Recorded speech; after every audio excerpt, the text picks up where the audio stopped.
Hi guys. So I'm here again. Oops, my camera's kind of funny, isn't it? Mm. Anyway, I am here and my back's bad again today. So um, I'm just sitting up on my bed with a whole bunch of pillows on my back and all nice and warm. So what I'm doing today is I'm going to be listening to um, was it The Empty House by Algernon Blackwood? And I know you'll be able to see my, well, I have to, there, that's probably better. Um, and then I'm going to be working on my website because my website is getting so close to being done that I have to keep working on it. Like, there's no way. Um, yeah. So anyway, I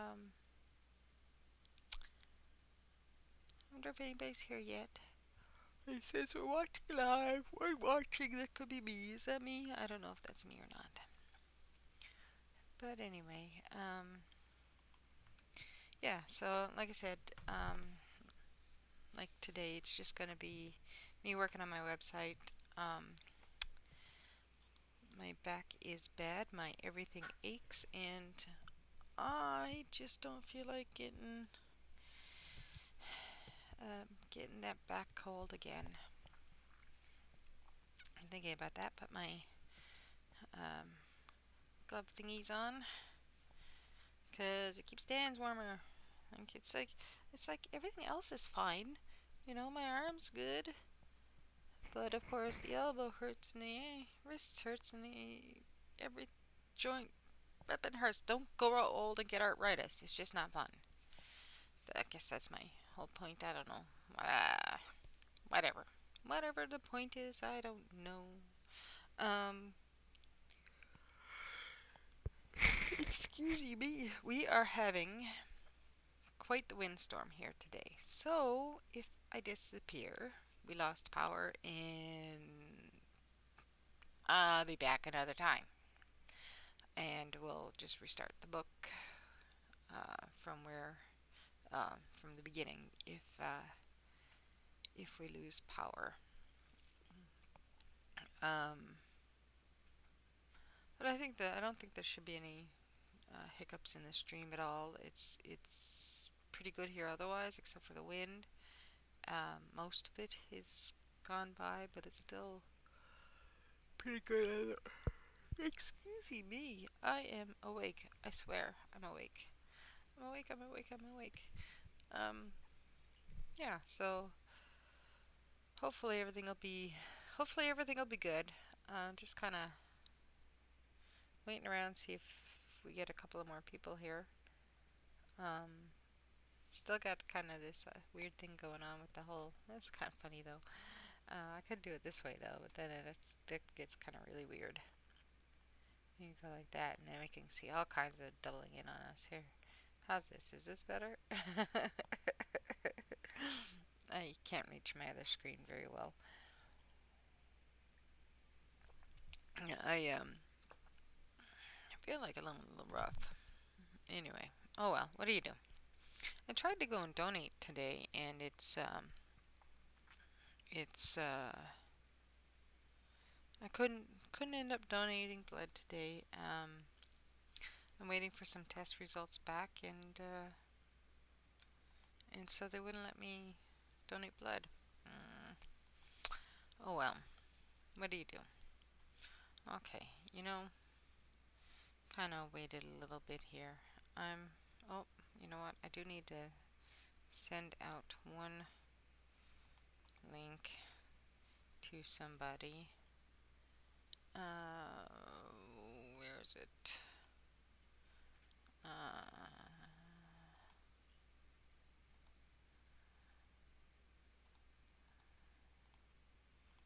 Just in case. And um, yeah. So there we go. Okay. So that ended up being that. So what I'm going to do is I just have to, okay, so I'm just gonna, I guess I'll just start the book now. It's about 40 odd minutes,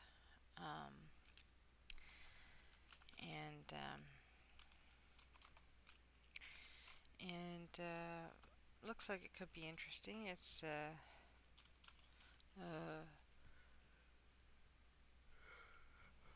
excuse me, a collection of 20 stories featuring ghoulies, ghosties, long-leggedes, beasties, and things that go bump in the night. Expect shivers up your spine and stench of human flesh and the occasional touch of wonder. The Empty House by Algernon Blackwood. I've heard of that name before. Interesting. Interesting. I'm not sure who that was, but the name sounds familiar. It's probably got to do with something or other. I don't know. Anyway, I'm going to start that up, and so enjoy. Who had some affair with a servant in the house. One night he managed to secrete himself in the cellar, and when everyone was asleep, he crept upstairs to the servants' quarters, chased the girl down to the next landing, and before anyone could come to her rescue, threw her bodily over the banisters into the hall below. And the stableman was caught, I believe, and hanged for murder. But it all happened a century ago, and I have not been able to get more details of the story. Shorthouse now felt his interest thoroughly aroused. But though he was not particularly nervous for himself, he hesitated a little on his aunt's account. "On one condition," he said at length. "Nothing will prevent my going," she said firmly. "But I may as well hear your condition." "That you guarantee your power of self-control if anything really horrible happens. I mean, that you are sure you won't get too frightened." "Jim," she said scornfully, "I'm not young, I know, nor are my nerves. But with you, I should be afraid of nothing in the world." This, of course, settled it, for Shorthouse had no pretensions to being other than a very ordinary young man, and an appeal to his vanity was irresistible. He agreed to go. Instinctively, by a sort of subconscious preparation, he kept himself and his forces well in hand the whole evening, compelling an accumulative reserve of control by that nameless inward process of gradually putting all the emotions away and turning the key upon them, a process difficult to describe, but wonderfully effective, as all men who lived through severe trials of the inner man well understood. Later, it stood him in good stead. But it was not until 10:30, when they stood in the hall, well in the glare of friendly lamps and still surrounded by comforting human influences, that he had to make the first call upon his store of collected strength. For once the door was closed, he saw the deserted, silent street stretching away white in the moonlight before them. It came to him clearly that the real test that night would be in dealing with two fears instead of one. He would have to carry his aunt's fear as well as his own. And as he glanced down at her sphinx-like countenance and realized that it might assume no pleasant aspect in the rush of real terror, he felt satisfied with only one thing in the whole adventure: that he had confidence in his own will and power to stand against any shock that might come. Slowly they walked along the empty streets of the town. A bright autumn moon silvered the roofs, casting deep shadows. There was no breath of wind, and the trees in the former garden by the seafront watched them silently as they passed along. To his aunt's occasional remarks, Shorthouse made no reply, realizing that she was simply surrounding herself with mental buffers, saying ordinary things to prevent herself from thinking of extraordinary things. Few windows showed lights, and from scarcely a single chimney came smoke or sparks. Shorthouse had already begun to notice everything, even in the slightest details. Presently they stopped at the street corner and looked up at the name on the side of the house, full in the moonlight, and with one accord, but without remark, turned into the square, crossed over to the side of it that lay in shadow. "The number of the house is 13, whispered a voice at his side, and neither of them made the obvious reference, but passed across the broad sheet of moonlight and began to march up the pavement in silence. It was about halfway up the square that Shorthouse felt an arm slip quietly but significantly into his own, and knew then that their adventure had begun in earnest, and that his companion was already yielding imperceptibly to the influences against them. She needed support. A few minutes later, they stopped before a tall, narrow house that rose before them into the night, ugly in shape, and painted a dingy white. Shutterless windows without blinds stared down upon them, shining here and there in the moonlight.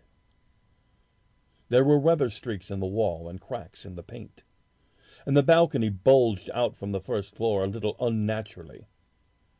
But beyond this generally forlorn appearance of an occupied house, there was nothing at first sight to single out this particular mansion for the evil character it had most certainly acquired. Taking a look over his shoulders to make sure that they had not been followed, they went boldly up the steps and stood against the huge black door that fronted them forbiddingly. But the first wave of nervousness was now upon them, and Shorthouse fumbled a long time with the key before he could fit it into the lock at all. For a moment, if the truth be told, they both hoped it would not open, for they were prey to various unpleasant emotions as they stood there on the threshold of their ghostly adventure. Shorthouse, shuffling with the key, and hampered by the steady weight on his arm, certainly felt the solemnity of the moment. It was as if the whole world, for all experience seemed at that instant concentrated in his own consciousness, were listening to the grating noise of the key. A stray puff of wind wandered down the empty street, woke a momentary rustling in the trees behind them. But otherwise, this rattling of the key was the only sound audible. And at last it turned in the lock, and the heavy door swung open and revealed a yawning gulf of darkness below. With a last glance at the moonlit square, they passed quickly in, and the door slammed behind them with a roar that echoed prodigiously through the empty halls and passages. But instantly, with the echoes, another sound made itself heard, and Aunt Julia leaned suddenly so heavily upon him that he had to take a step backwards to save himself from falling. A man had coughed so close behind him, so close that it seemed they must have actually been by his side in the darkness. With the possibility of practical jokes in mind, Shorthouse at once swung his heavy stick in the direction of the sound. But it met nothing more solid than air. He heard his aunt give a little gasp behind him. "There's someone here," she whispered. "I heard him." "Be quiet," he said sternly. "It was nothing but the noise of the front door." "Oh, get a light, quick," she added, as her nephew, fumbling with the box of matches, opened it upside down and let them all fall with a rattle onto the stone floor. The sound, however, was not repeated. There was no evidence of retreating footsteps. In another minute they had a candle burning, using an empty end of a cigar case as a holder, and when the first flare had died down, he held the impromptu lamp aloft and surveyed the scene. And it was dreary enough in all conscience, for there is nothing more desolate in all the abodes of men than an unfurnished house dimly lit, silent and forsaken, and yet tenanted by rumor with the memories of evil and violent histories. They were standing in the wide hallway. On their left was the open door of the spacious dining room, and in the front the hall ran, ever narrowing, into a long dark passage that led apparently to the top of the kitchen stairs.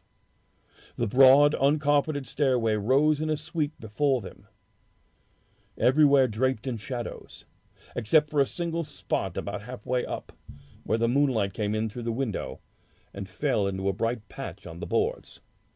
This shaft of light shed a faint radiance above and below it, lending to the objects within its reach a misty outline that was infinitely more suggestive and ghostly than complete darkness. Filtered moonlight always seems to paint faces on the surrounding gloom, and as Shorthouse peered up into the well of darkness, and the thought of countless empty rooms and passages in the upper part of the old house, he caught himself longing again for the safety of the moonlit square, or the cozy, bright drawing-room that they had left an hour before. Then, realizing that these thoughts were dangerous, he thrust them away again and summoned all his energy for concentration on the present. "Aunt Julia," he said aloud severely, "we must now go through the house from top to bottom and make a thorough search." The echoes of his voice died away slowly all over the building, and in the intense silence that followed he looked at her. In the candlelight he saw that her face was already ghastly pale, but she dropped his arm for a moment and said in a whisper, stepping close in front of him, "I agree. We must be sure there's no one hiding. That's the first thing." She spoke with evident effort, and he looked at her with admiration. "You feel not quite sure of yourself? It's not too late." "I think so," she whispered, her eyes shifting nervously toward the shadows behind. "Quite sure. Only one thing." "What's that?" "You must never leave me alone for an instant." "As long as you understand that any sound or appearance must be investigated at once, for to hesitate means to admit fear. That is fatal." "Agreed," she said a little shakily, after a moment's hesitation. "I'll try." Arm in arm, Shorthouse holding the dripping candle and stick, while his aunt carried the cloak over her shoulders, figures of utter comedy to all but themselves, they began a systematic search, stealthily, walking on tiptoe, and shading the candle lest it should betray their presence through the shutterless windows. They went first into the big dining room. There was not a stick of furniture to be seen. Bare walls, ugly mantelpieces, empty grates stared at them. Everything, they felt, resented their intrusion, watching them, as it were, with veiled eyes. Whispers followed them. Shadows flitted noiselessly to the right and left. Something seemed ever at their back, watching, waiting for an opportunity to do them injury. There was an inevitable sense that operations which went on when the room was empty had been temporarily suspended till they were well out of the way again. The whole dark interior of the old building seemed to become a malignant presence that rose up, warning them to detest and mind their own business. Every moment the strain on their nerves increased. Out of the gloomy dining room they passed through the large folding doors into a sort of library or smoking room, wrapped equally in silence, darkness, and dust, and from this they regained the hall near the top of the back stairs. Here a pitch-black tunnel opened before them into the lower regions, and it must be confessed they hesitated, but only for a moment. With the worst of the night still to come, it was essential to turn from nothing. Aunt Julia stumbled at the top of the step of the dark descent, ill-lit by the flickering candle, and even Shorthouse felt at least half decision go out of his legs. "Come on," he said peremptorily, and his voice ran on and lost itself in the dark, empty spaces below. "I'm coming," she faltered, catching his arms with unnecessary violence.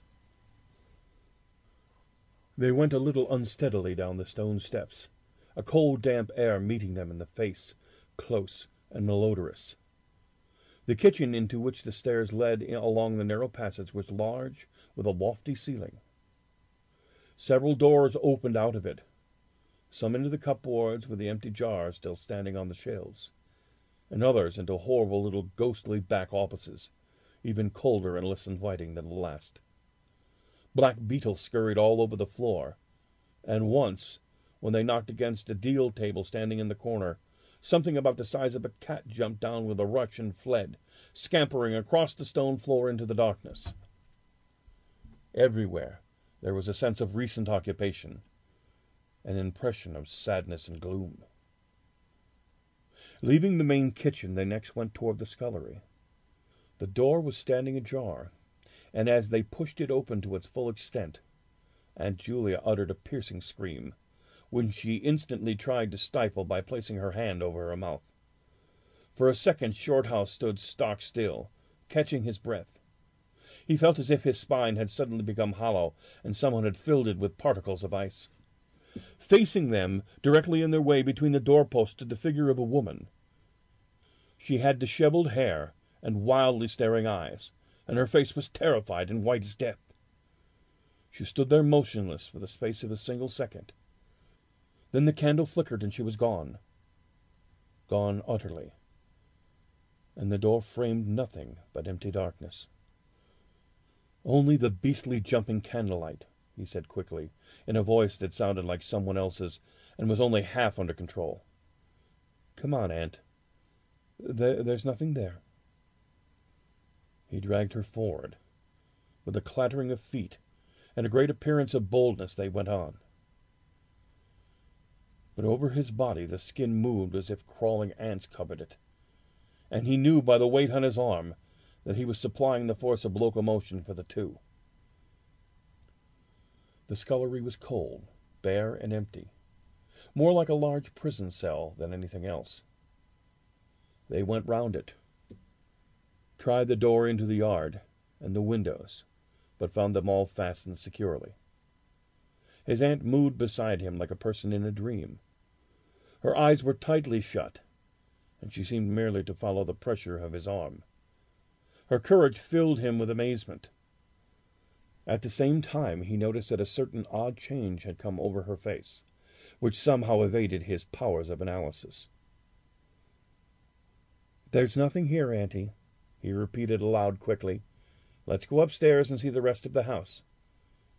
Then we'll choose a room to wait up in." She followed him obediently, keeping close to his side, and they locked the kitchen door behind them. It was a great relief to get Tip again. In the hall there was more light than before, for the moon had traveled a little further down the stairs. Cautiously they began to go up in the dark vault of the upper house, the boards creaking under their weight. On the first floor they found a large double drawing-room, a search of which unveiled nothing. Here also there was no sign of furniture or recent occupancy. Nothing but dust and neglect and shadows. They opened the big folding doors between front and back drawing-rooms, and they came out again to the landing and went on upstairs. They had not gone more than a dozen steps when they both simultaneously stopped to listen, looking into each other's eyes with new apprehension across the flickering candle flame. From the room they had left hardly 10 seconds before came the sounds of doors quietly closing. It was beyond all question. They heard the booming noise that accompanies the shutting of the heavy doors, followed by a sharp catching of the latch. "We must go back and see," said Shorthouse briefly in a low tone, turning to go downstairs again. Somehow she managed to drag after him, her feet catching in her dress, her face livid. When they entered the front drawing-room, it was plain that the folding doors had been closed half a minute before. Without hesitation, Shorthouse opened them. He almost expected to see someone facing him in the back room, but only darkness and cold air met him. They went through both rooms, finding nothing unusual. They tried in every way to make the doors close of themselves, but there was not enough wind even to set the candle flame flickering. The doors would not move without strong pressure. All was silent as the grave. Undeniably the rooms were utterly empty, and the house utterly still. "It's beginning," whispered a voice at his elbow, which he hardly recognized as his aunt. He nodded acquiescence, taking out his watch to note the time. It was 15 minutes before midnight. Setting the candle in its case upon the floor in order to do so, it took a moment or two to balance it safely against the wall. And Julia always declared that this was the moment she was not actually watching him, but had turned her head toward the inner room, where she fancied she heard something moving. But at any rate, both positively agreed that the sound of rushing feet, heavy and swift, and the next instant the candle was out. But to Shorthouse himself had come more than this, and he had always thanked his fortunate stars that it came to him alone and not to his aunt too. For, as he rose from the stooping position of the balancing the candle, and before it was actually extinguished, a face thrust itself forward so close to his own that he could have almost touched it with his lips. It was a face working with passion, a man's face, dark, with thick features, angry and savage eyes. It belonged to a common man, and it was evil in an extraordinary normal expression, no doubt before he saw it, alive with intense, aggressive emotion. It was malignant and terrible human countenance. There was no movement in the air, nothing but the sound of rushing feet, stockinged or muffled feet, the apparition of the face, and the almost simultaneously extinguishing of the candle. In spite of himself, Shorthouse uttered a little cry, nearly losing his balance as his aunt clung to him with her whole weight in one moment of real, uncontrollable terror. She made no sound, but simply seized him bodily. Fortunately, however, she had seen nothing, but had only heard the rushing feet, for her control returned almost at once, and he was able to disentangle himself and strike a match. The shadows ran away on all sides before the glare, and his aunt stooped down, groping for the cigar case with the precious candle. Then they discovered the candle had not been blown out at all. It had been crushed out. The wick was now pressed down into the wax, which was flattened by some smooth, heavy instrument. How his companion so quickly overcame her terror, Shorthouse never properly understood. But his admiration for her self-control increased tenfold, and at the same time served to feed his own dying flame, for which he was undeniably grateful. Equally inexplicable to him was the evidence of physical force they had just witnessed. He had once suppressed the memories of stories he had heard of physical mediums and their dangerous phenomena. For if these were true, and either his aunt or himself was unwittingly a physical medium, it meant that they were simply aiding to the focus of the forces of the haunted house already charged to the brim. It was like walking with unprotected lamps among uncovered stores of gunpowder. So with as little reflection as possible, he simply relit the candle, went tip to the next floor. The arm in his trembled, it is true, and his own tread was often uncertain. But they went on with thoroughness, and after a search revealing nothing, they climbed the last flight of stairs to the top floor of all. Here they found a perfect nest of small servants' rooms, with broken pieces of furniture, dirty caned-bottomed chairs, chest of drawers, cracked mirrors, decrepit bedsteads. The rooms had low sloping ceilings already hung here and there with cobwebs, small windows, and badly plastered walls, a depressing and dismal region which they were glad to leave behind. It was on the stroke of midnight when they entered a small room on the third floor, close to the top of the stairs, and arranged to make themselves comfortable for the remainder of the adventure. It was absolutely bare, and was said to be the room they used as a clothes closet, into which the infuriated groom had chased his victim and finally caught her. Outside, across from the narrow landing, began the stairs leading up to the floor above, and the servants' quarters where they had just searched. In spite of the chilliness of the night, there was something in the air of this room that cried for an open window. But there was more than this. Shorthouse could only describe it by saying he felt less master of himself than in any other part of the house. There was something that acted directly on his nerves, tiring the resolution, enfeebling the will. He was conscious of this result before he had been in the room 5 minutes. And it was in this short time they stayed there that he suffered the wholesale depletion of his own vital forces, which was, for himself, the chief horror of the whole experience. They put the candle on the floor of the cupboard, leaving the door a few inches ajar so there was no glare to confuse the eyes, no shadow to shift about on the walls and ceiling. They spread the cloak on the floor and sat down to wait, with their backs against the wall. Shorthouse was within 2 feet of the door onto the landing. His position commanded a good view of the main staircase leading down into the darkness, and also the beginning of the servants' stairs going to the floor above. The heavy stick lay beside him within easy reach. The moon was now high over the house. Through the open window they could see the companying stars, like friendly eyes watching in the sky. One by one the clocks of the town struck midnight, and when the sounds died away, the deep silence of a windless night fell again over everything. Only the boom of the sea, far away and lugubrious, filled the air with hollow murmurs. Inside the house the silence became awful. Awful, he thought, because any minute now it might be broken by the sounds of portending terror. The strain of waiting told more and more severely on the nerves. They talked in whispers when they talked at all, for their voices sounded queer and unnatural. A chilliness not altogether due to the night air invaded the room and made them cold. The influences against them, whatever they might be, were slowly robbing them of self-confidence and the power of decisive action. Their forces were on the wane, and the possibility of real fear took on a new and terrible meaning. He began to tremble for the elderly woman by his side, whose pluck could hardly save her beyond a certain extent.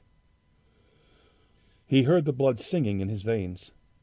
It sometimes seemed so loud that he fancied it prevented his hearing properly certain other sounds that were beginning to very faintly make themselves audible in the depths of the house. Every time he fastened his attention on these sounds, they instantly ceased. They certainly came no nearer. Yet he could not rid himself of the idea the movement was going on somewhere in the lower regions of the house. The drawing-room floor, where the doors had been so strangely closed, seemed too near. The sounds were further off than that. He thought of the great kitchen, with the scurrying black beetles, and the dismal little scullery. But somehow or other, they did not seem to come from there either. Surely they were not outside the house. Then suddenly the truth flashed in his mind, and for the space of a minute he felt as if his blood had stopped flowing and turned to ice. The sounds were not downstairs at all. They were upstairs. Upstairs. Somewhere among those gloomy little servants' rooms with bits of broken furniture, low ceilings, and cramped windows. Upstairs where the victim had first been disturbed and stalked to her death. And the moment he discovered where the sounds were, he began to hear them more clearly. It was the sound of feet, moving stealthily along the passage overhead, in and out among the rooms and past the furniture. He turned quickly to steal a glance at the motionless figure seated beside him, to note whether she had shared his discovery.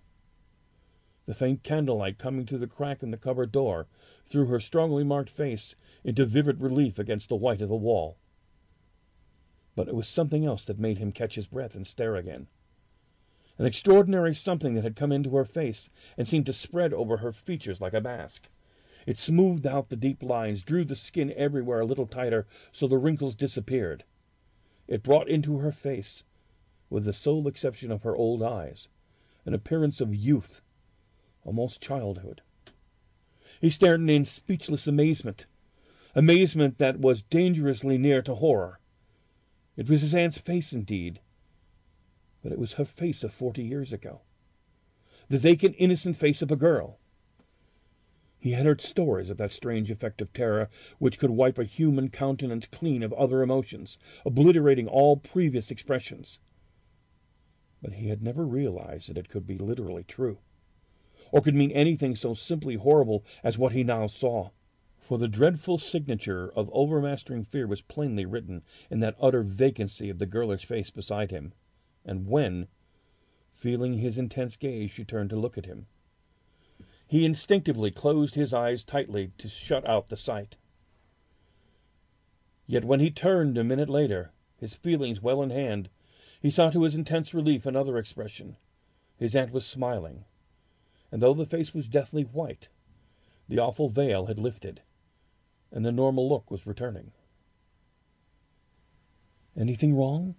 was all he could think of to say at the moment, and the answer was eloquent, coming from such a woman. "I felt cold and a little frightened," she whispered. He offered to close the door, but she seized hold of him and begged him not to leave her side for an instant.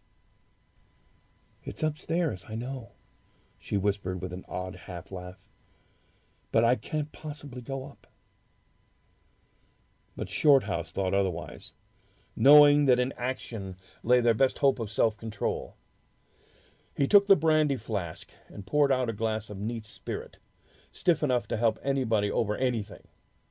She swallowed it with a little shiver. His only idea now was to get out of the house before her collapse became inevitable. But this could not be safely done by turning tail and running from the enemy. Inaction was no longer possible. Every minute he was growing less master of himself, and desperate, aggressive measures were imperative without further delay. Moreover, the actions to be taken toward the enemy, not away from it. The climax, if necessary and unavoidable, would have to be faced boldly. He could do it now. But in 10 minutes he might not have the force left to act for himself, much less for both. Upstairs, the sounds were meanwhile becoming louder and closer, accompanied by the occasional creaking of the boards. Someone was moving stealthily about, stumbling now and then awkwardly against the furniture. Waiting a few moments to allow for the tremendous dose of spirit to produce its effect, and knowing this would last but a short time under the circumstances, Shorthouse then quietly got on his feet, and saying in a determined voice, "Now, Aunt Julia, we'll go upstairs and find out what this noise is all about. You must come too. It is what we agreed." He picked up his stick and went to the cupboard for the candle. A limp form rose shakily beside him, breathing hard, and he heard a voice say very faintly something about being ready to come. The woman's courage amazed him. It was so much greater than his own. Holding aloft the dripping candle, some subtle force exhaled from this trembling, white-faced old woman at his side that was the true source of his inspiration. It held something really great that shamed him and gave him the support without which he would have proved far less equal to the occasion. They crossed the dark landing, avoiding with their eyes the deep black space over the banisters. Then they began to mount the narrow staircase to meet the sounds which minute by minute grew louder and nearer. About halfway up the stairs Aunt Julia stumbled, and Shorthouse turned to catch her by the arm, and just at that moment there came a terrific crash in the servants' quarters overhead. It was instantly followed by a shrill, agonizing scream. There was a cry of terror, a cry of help melted into one. Before they could move aside or go down a single step, someone came rushing along the passage overhead, blundering horribly, racing madly at full speed, 3 steps at a time, down the very staircase which they stood. The steps were light and uncertain, but close behind them sounded the heavier tread of another person. The staircase seemed to shake. Shorthouse and his companion just had time to flatten themselves against the wall when the jumble of flying steps was upon them, and 2 persons, with the slightest possible interval between them, dashed past at full speed. It was a perfect whirlwind of sound breaking in upon the midnight silence of the empty building. The 2 runners, pursuer and pursued, had passed clean through them where they stood, and already with a thud the boards below received the first one, then the other. Yet they had seen absolutely nothing. Not a hand, an arm, or a face, or even a shred of flying clothing. Then came a second's pause. Then the first one, the lighter of the 2, obviously the pursued one, ran with uncertain footsteps into the little room which Shorthouse and his aunt just left. The heavier ones followed. There was a sound of scuffling, gasping, and smothered screaming. And then out onto the landing came the step of a single person treading weightily. A dead silence followed for the space of half a minute, and then was heard a rushing sound through the air. It was followed by a dull, crashing thud in the depths of the house below, on the stone floor of the hall. Utter silence reigned after. Nothing moved. The flame of the candle was steady. It had been steady the whole time, and the air had been undisturbed by any movement whatsoever. Palsied with terror, Aunt Julia, without waiting for her companion, began fumbling her way downstairs. She was crying to herself, When Shorthouse put his arm around her and half carried her, he felt she was trembling like a leaf. He went into the little room, picked up the cloak from the floor, and arm in arm walked very slowly, without speaking a word or looking once behind them. They marched down the 3 flights of stairs into the hall. In the hall they saw nothing, but the whole way down the stairs they were conscious that someone followed them, step by step. When they went faster, it was left behind. When they went more slowly, it caught up. Never once did they look behind to see, and at each turning of the staircase they lowered their eyes for the fear of the following horror they might see on the stairs above.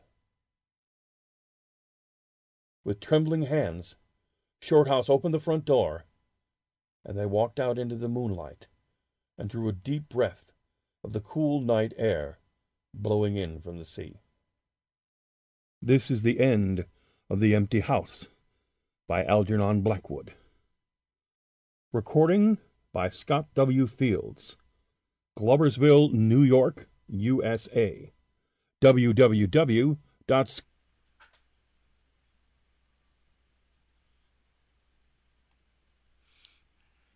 Looks like we're all over. Um, oh, that was LibriVox.org. Uh-oh, I got feedback. There we go. Okay, now I don't hear myself. I must have been a little bit, usually I'm a little bit late on the, or a little bit early on the switching over from the main feed to the book feed. Usually I'm late and people are yelling at me saying the book's over. So yeah, and I agree, Chrissy. Looks aren't very important, you know. And if someone's got a bit of a brain on them, I'd much rather have that than looks. But looks are like you said, the cherry on top. Yay!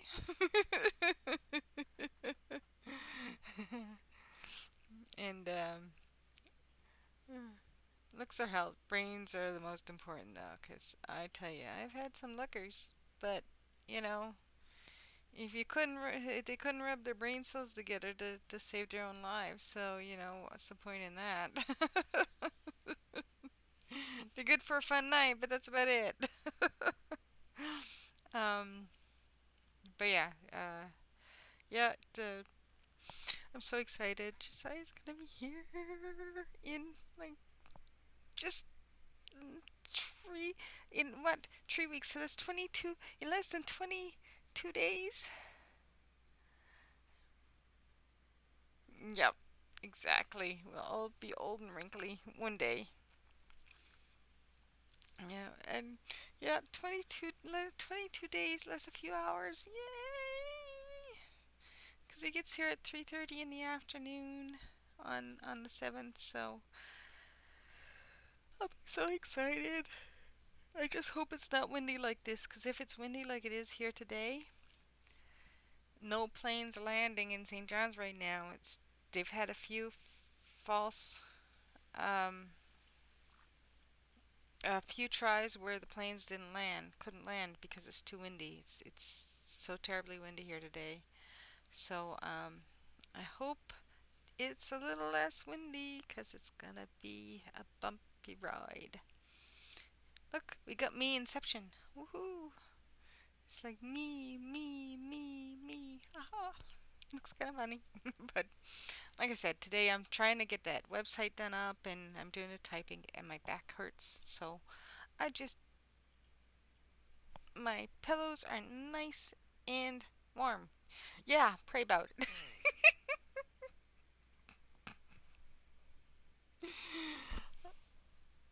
Smack, smack. That's all I gotta say about that. Yeah, just, you are silly.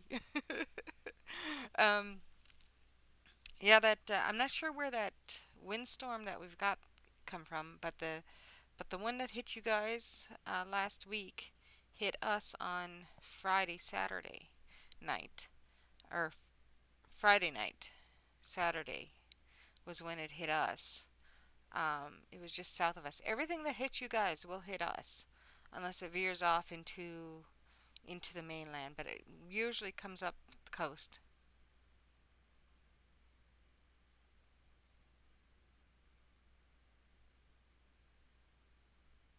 Yeah, yeah, I know. Yeah, it's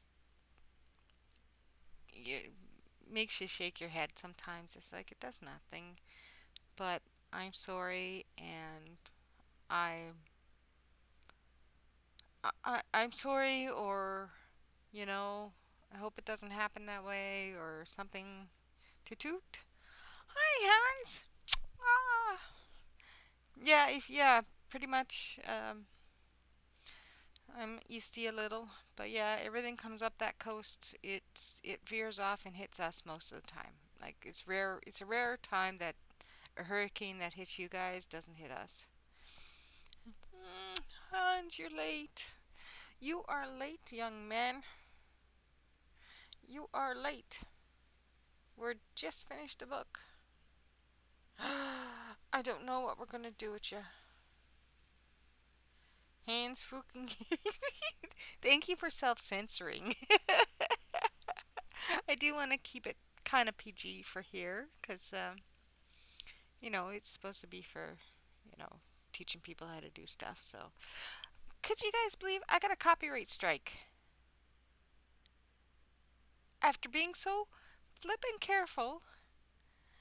I got a copyright strike. Yeah, I wouldn't doubt so. It's like it's 9:30, 10:30, 11:30, 12:30, 1:30. It's either 12:30. It's either 1 or 2 a.m. for you, Hans? Was it? Wow. That's pretty crazy. Um,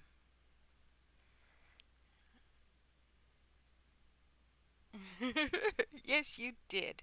Yeah, somebody claimed copyright on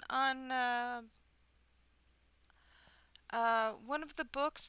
Oh, Hans, I think it was your books. Yeah, that's what I couldn't remember if you were 3.5 or 4.5 hours. But yeah, I think it was the one book that you suggested, Hans, where the lady sung a bit. Somebody filed a copyright claim against it. I let's go have a look. I know, copyright notices. Let's see. Let's have a look. Yeah, it was a Peer Gynt. It was that point in the video where she sings. It was Act 4, and where they sing. That's what it was. Um, Copyright dispute in progress. That's who did it. It was the music that was played between like I don't know. I know that's what I said, Hans. So I disputed it, and um they have by November the 14th to respond. Um, I put in I put in the notice that blah blah blah. I put in the notice for the strike and said it was wrong, that it was and I linked to it and said that, this is an audio recording and it's in the public domain and here. And if they, um, because the copyright, they haven't actually given me a strike, but they will play ads on it. And you know what? If I'm not making ad money off of my video, neither is anybody else. I'll either delete the video or remove the sound from that part of the video. Easy peasy. But I'm going to dispute it first. Um, because I if it's an actual copyright claim, but I don't think so. Like I said, it's part of that the public domain stuff. So screw 'em. It's a false claim, and if I'm not gonna like they didn't put a um, cease and desist or anything order, but they now on this video, like I don't think anybody's gonna look at it, but that's not the point. The whole point is to not let people get away with it.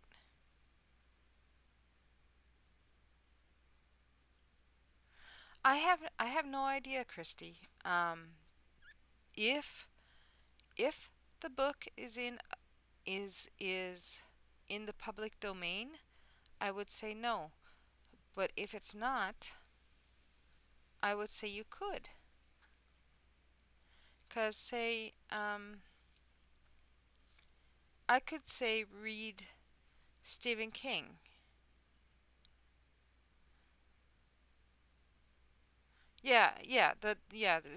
The point. Yeah, for me the point of this claim is to not let these things bully small people around. I'm not gonna do it. I will either mute that part of the video or just delete the video. It's probably gonna be a book that nobody's probably ever gonna listen to that video again. So I'm just not gonna worry too much about it. But yeah, I don't think anybody should be bullying anybody around for anything, you know. And I think that's just being a bully. So I'm just not gonna bother. But yeah, I could. Um,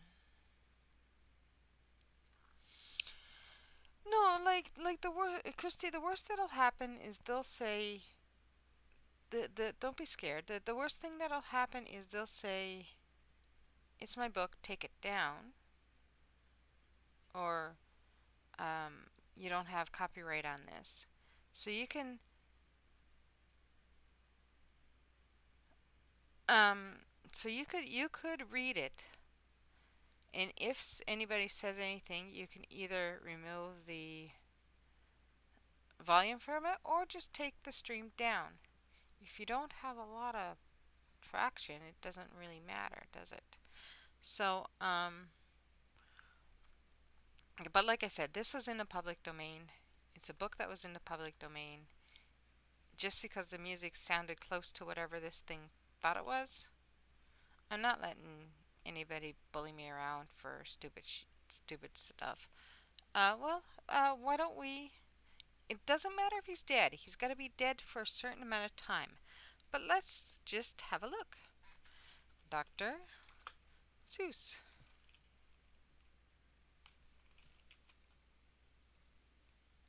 Um, Doctor.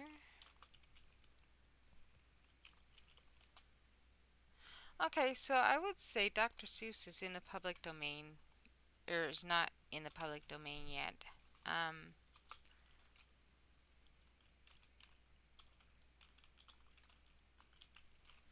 but I don't know. Um,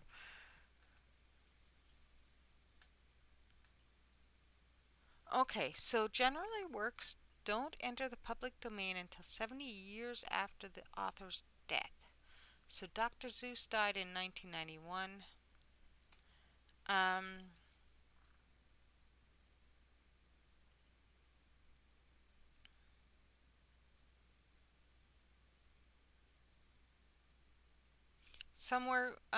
okay, so it says some of his works might be in the public domain. Indicate this author's works are generally still protected under copyright law and cannot be hosted on Wikisource. However, some of the works may be in the public domain or under free licensing terms. So, you may be able to it might have free license. Yeah, that's why Christy, that's why all the stuff I do is so old, is because it's so long. Like even some of some of um, H.P. Lovecraft's stuff is still under is still up for debate on whether it's under public domain or not. Now, so you may or may not like if it's just you reading, you may or may not have to worry about it. Which book was it from again? Um, which one was it?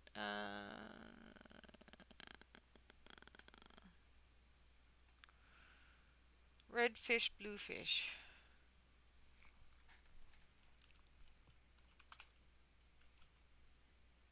Oops.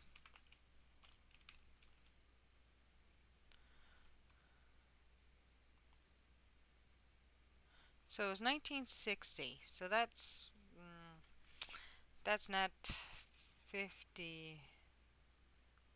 Oh, for sure. No, no, that sort of thing is because it's not being recorded and putting out there.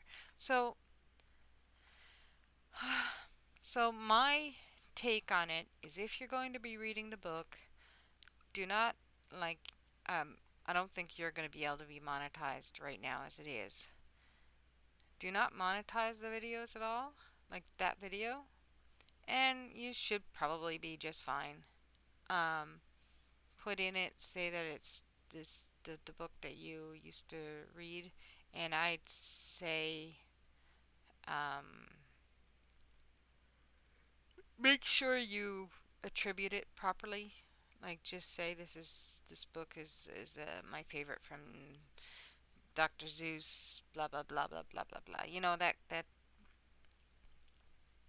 that whole thing, and say the book's available at Random House here for anybody that likes it. Don't I wouldn't put the words in the description, but you can put a link to a book at Amazon or something is what I would do. Just kind of cover yourself a little. But yeah, 70 years after he died. He died at 91. That was 20 years ago. So we got another 50 years ago. I may still be alive. Probably not. I'm saying I'm gonna be doing pretty good if I hit 70 or 80. At how old I feel right now. Yeah, but I would put it in, I would say in the description and put a link to the book, to the seller of the book. Um, Make sure you don't like in the video set in your stream settings, you can actually set it up. You can actually set it up to be non. Um, where is it? Um, there's the advanced setting. There it is. Okay, you can. You should be over in here somewhere. It's going to allow you to say that I want to monetize or not. It could be under the channel settings. I'm not sure. Ah, sure you will. Yeah. Like now, don't take my words not law on this for sure is for sure. But like that's my take on it. Like especially the public domain stuff. Oh, non-sec is live apparently. Um, so I'll let you guys go. Thanks for joining me. And and as usual, I hope you have an absolutely wonderful day. Come back next time. I hopefully the weather will be a bit better and my back won't hurt so bad, or maybe by then I'll Wednesday maybe I'll no, it's not until next week that I'm going to the doctor's for my back. My results should be back then. But anyway, you guys have an absolutely wonderful day. I love yous.